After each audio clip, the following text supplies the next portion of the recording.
मरते दम तक छोड़ली ना बेटा के हाथ रे राम। मरते दम तक छोड़ली ना बेटा के हाथ रे राम। आहा पन जहान देख के कोइली बतिया साच हो, कोइली बतिया साच हो।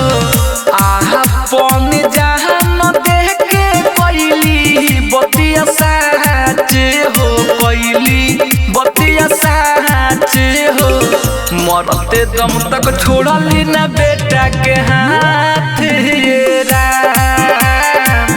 मरते दम तक छोड़ली ना बेटा के हाथ रे राम। मरते दम तक छोड़ली ना बेटा के हाथ रे राम।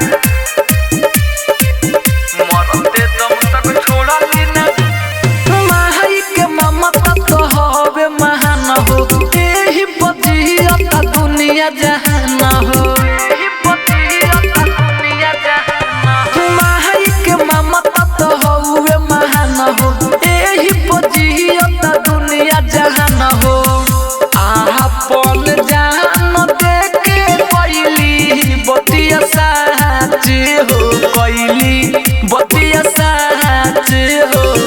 मरते दम तक छोड़ली ना बेटा के हाथ रे राम। मरते दम तक छोड़ली ना बेटा के हाथ रे राम। मरते दम तक छोड़ली ना बेटा के हाथ रे राम।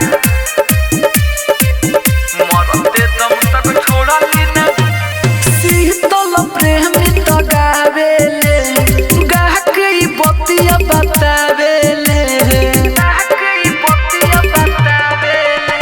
शीतल प्रेमी तो गावेले, गाके ई बतिया बतावेले।